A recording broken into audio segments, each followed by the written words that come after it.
आज जो मैसेज मैं आपको देने वाला हूं वो प्रोफेटिक ज्यादा है, तो उसे ध्यान से सुनना। वो परमेश्वर का हार्ट आप पे जाहिर करेगा। आमीन।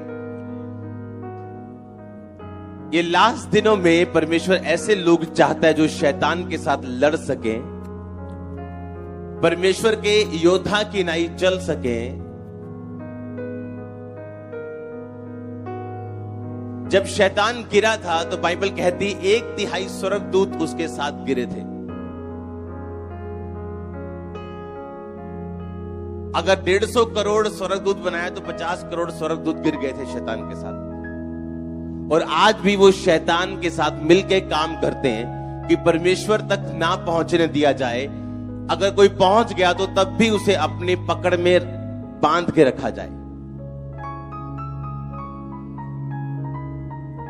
परमेश्वर ने कहा, देखो मैंने तुम्हें सांपों और बिच्छुओं को रौंदने का पूरा अधिकार दिया, उनकी सारी शक्ति पर पूरा अधिकार दिया, किसी वस्तु से तुम्हें कुछ भी हानि नहीं होगी।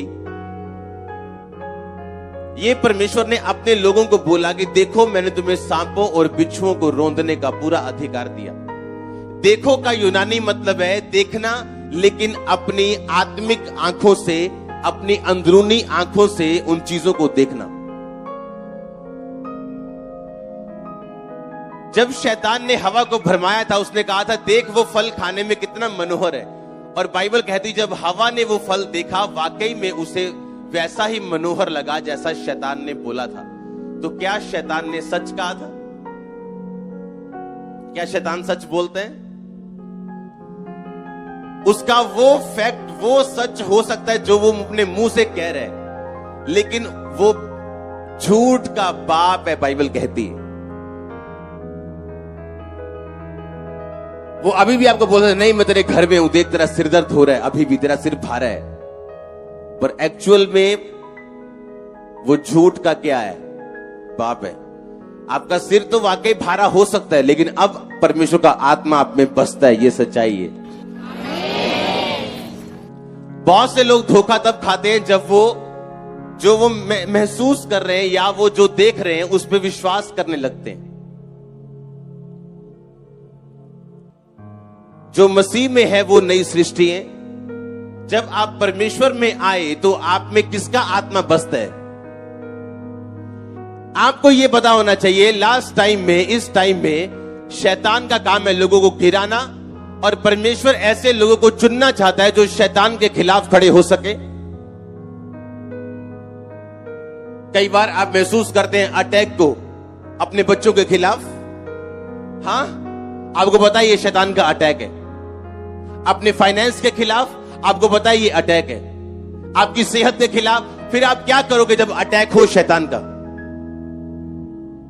शैतान एक डरपोक क्रिएचर है। जब आप उसका सामना करेंगे, बाइबल कहती वो आपसे भागेगा, और जब आप उससे डर जाएंगे वो आपको भगाएगा।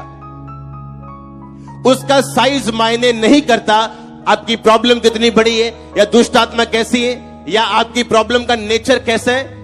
मायने ये रखता है कि क्या आप सामना करने के लिए तैयार हो या नहीं। जब दाऊद ने गोलियत को मारा था तो बाइबल कहती वो गोलियत इतना बड़ा था कि दाऊद की पूरी बॉडी का भार उसके भाले के समान होगा। भाला थोड़ा बहुत कम होगा। और लोग उसे बोलते थे कि दाऊद तू अभी बच्चा है, और वो अपने बचपन से योद्धा है, और सबसे ऊंचा और लंबा एक जायंट था, वो एक राक्षस के समान था वो। और बाइबल कहती जब दाऊद ने उसे मारा था तो ऐसे पीछे हट हट के नहीं मारा था कि बच बच के मारो, अगर लग गया ठीक है भज जाएंगे। बाइबल में लिखा दाऊद उसकी ओर आगे बढ़ा और आगे खींच के गोफन मारा और उसके माथे पे लगा, और वो जमीन के नीचे था।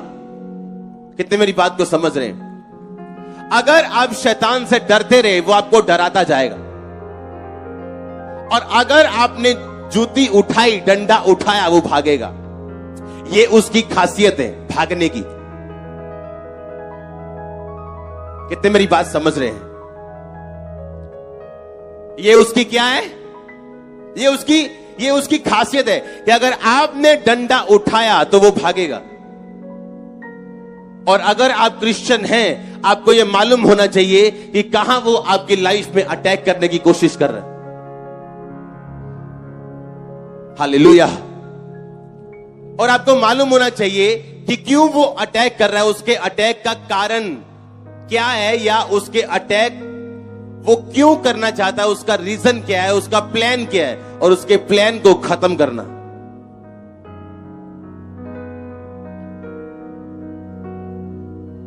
इस एंड टाइम में परमेश्वर ऐसे लोगों को चाहता है जो शैतान के अटैक को खत्म कर सके, उसके खिलाफ प्रार्थना कर सके, उसको भगा सके।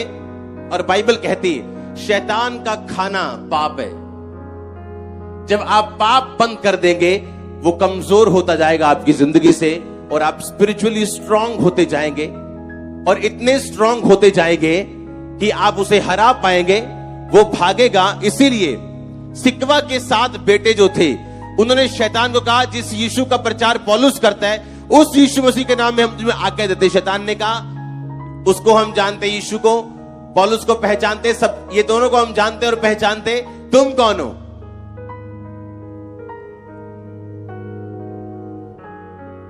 आपका नाम जब आप इंग्लैंड में जाते हैं तो चेंज नहीं होता। हाँ, अगर आप मनमोहन है तो आपको मैनी नहीं बोलते, डॉक्यूमेंट्स पे छेड़ चाहते हैं आपको। हाँ, लेकिन यीशु मसीह का नाम यहोशुआ से जीसस कैसे हो गया? इंग्लिश में, हिंदी में यीशु कैसे हो गया? पंजाबी में यीशु कैसे हो गया? इटालियन में और कैसे हो गया? जर्मनी में और कैसे हो गया? नाम तो नाम ही होता है ना। अगर नाम इजरायली भाषा में यीशुआ या होशुआ कुछ भी था, तो वो नाम तो वही रहना चाहिए ना। आज भी आपको यहोशुआ के नाम में दुष्ट आत्मा डांटनी चाहिए, यीशु उसका क्यों कर दिया? परमेश्वर ने जानबूझ के ऐसा करने दिया लोगों को, क्योंकि नाम का यूनानी मतलब में, नाम का मतलब है अनोमा। अनोमा का मतलब है चरित्र, कि जब तुम मेरे नाम में, मेरे चरित्र में शैतान को डांटोगे, वो भागेगा। अगर परमेश्वर ने नाम चेंज करने का अलाउ किया, तो इस कारण किया कि परमेश्वर ये चाहता था कि लोग कहीं ये वाला नाम ना सोच लें जो आम नाम है। वो नाम के पीछे का मतलब समझे कि अगर तुम मेरे चरित्र में शैतान को डांटोगे, वो तुमसे भागेगा। हालेलुया। इसलिए आप इंग्लिश में उसे जीसस बोलते, हिंदी में यीशु बोलते, जबकि नाम कभी बदलता नहीं। आप जिस मर्जी देश में चले जाओ। हालेलुया। तो आपको यह समझ होनी चाहिए कि आपका चरित्र परमेश्वर के जैसा होना चाहिए, और शैतान तैयार बैठा है अटैक करने के लिए, और वो ये चाहता है कि आप परमेश्वर को ना मान सके और उसकी मर्जी को पूरा ना कर सके। और उसका पूरा प्लान ये है कि आपको परमेश्वर की विल से वो बाहर कर सके। ऐसे लोग मैंने देखे हैं, गिफ्टेड है, प्रभु की विल से बाहर है। ऐसे लोग हैं जो अब परमेश्वर की विल से, इच्छा से बाहर है। क्यों? शैतान के अटैक को समझ नहीं पाए और उसे तोड़ नहीं पाए। हालेलुया। परमेश्वर के पास ए और बी प्लान नहीं है, उसके पास सिर्फ एक ही प्लान है। आप उसे मिस कर दे और दूसरे प्लान में चले जाएं, वो आपकी मर्जी है। मैंने तुम्हें सांपों और बिच्छुओं को रौंदने का पूरा अधिकार दिया, किसी वस्तु से तुम्हें कुछ भी हानि नहीं होगी, नुकसान शैतान नहीं कर पाएगा अगर आप उसका सामना करेंगे। परमेश्वर ने कहा मेरे अधीन हो जा, परमेश्वर के अधीन हो जा और शैतान का सामना कर, वो तेरे सामने से भाग जाएगा। लोग बोलते हैं कि अगर मैं 1 घंटा प्रार्थना करूं तो ठीक है, लेकिन जब मैं 2 घंटे प्रार्थना करती हूं तो शैतान मुझे तंग करता है, इसलिए मैं 1 घंटा प्रार्थना करती हूं। आपको 2 नहीं, आपको 2.5 घंटे करनी चाहिए। आपको उसका सामना करना है, उसे परमानेंट भगाने के लिए। आपको शैतान के साथ कोई भी समझौता नहीं करना है। आमीन। कोई भी समझौता नहीं करना है कि उसने एक अटैक किया और उस अटैक ने आपको इतना प्रभावित कर दिया कि आपने अपनी लाइफ के सारे डिसीजन ही चेंज कर लिए। नो, ऐसा नहीं होना चाहिए। आपको परखना है, आपको समझना है और आपको आगे बढ़ना है और उसको डांटना है, उसको निकालना है। अपने बच्चों के खिलाफ, अपने फाइनेंस के खिलाफ, अपनी सेहत के खिलाफ आपको उसका सामना करना है और फ्री होके गवाही के साथ वापस आना है यीशु मसीह के नाम में। एंड टाइम में ये परमेश्वर का प्लान है, ऐसे योद्धाओं को उठाना जो शैतान के खिलाफ लड़ सके। हालेलुया। इसलिए परमेश्वर ऐसे लोग उठाता है जिनको वचन की नॉलेज है और जो वचन की नॉलेज से अपने लोगों को भर सकते हैं, क्योंकि शैतान जो है वो आपके एक्सपीरियंस से कभी नहीं हारता। यीशु मसीह को बोला, जे तू परमेश्वर का पुत्र है, पत्थरों ने कहा कि बन जान। तो यीशु मसीह को तो आकाशवाणी हुई थी कि ये मेरा प्रिय पुत्र है, मैं इससे प्रसन्न हूं, बहुत खुश हूं। तो यीशु मसीह बोल सकते थे, शैतान मेरे लिए आकाशवाणी हुई है कि मैं उसका प्रिय बेटा हूं। तू कैसे कह सकता है कि जे अगर तू उसका पुत्र है? तो यीशु मसीह ने एक्सपीरियंस इस्तेमाल नहीं किया शैतान के खिलाफ। यीशु मसीह ने वचन इस्तेमाल किया और बोला कि शैतान लिखा है कि इंसान केवल रोटी से नहीं परंतु परमेश्वर के मुख से निकले एक वचन से जीवित रहेगा। आपकी लाइफ में जितना मर्जी बड़ा मिरेकल क्यों ना हुआ, वो शैतान के खिलाफ आप यूज नहीं कर सकते। वो आपके फेथ को बढ़ाने के लिए, आपके विश्वास को बढ़ाने के लिए, आपको साबित करने के लिए कि यीशु मसीह सब कुछ कर सकते हैं। लेकिन शैतान के खिलाफ आपको वचन चाहिए, वचन की नॉलेज चाहिए। आप इमेजिन करो ऐसे स्वर्गदूत जो हर वक्त परमेश्वर को देखते थे, परमेश्वर की बात सुनते थे, उसका दीदार करते थे, देखते थे उसको भी शैतान ने भरमा दिया था। इमेजिन कर रहे हो कि नहीं? हाँ, जो हर टाइम स्वर्गदूत परमेश्वर के सामने, उसको शैतान ने ऐसी काउंसलिंग दी कि उसको यकीन हो गया कि परमेश्वर के पास मेरे लिए कोई फ्यूचर नहीं है। और आज भी वो ऐसे काम करता है धरती के ऊपर।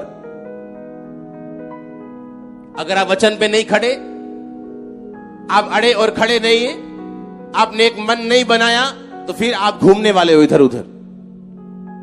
लेकिन एक मन अगर बन गया अड़े और खड़े रहने का, पवित्रताई में चलने का, शैतान को उसका खाना ना देने का, आपके घरों से जब वो निकलेगा एक बड़ी गवाही छोड़ के जाएगा जो बांधी हुई जो उसने। आपके फाइनेंस से जब वो निकलेगा एक बड़ी गवाही को छोड़ के उसको जाएगा।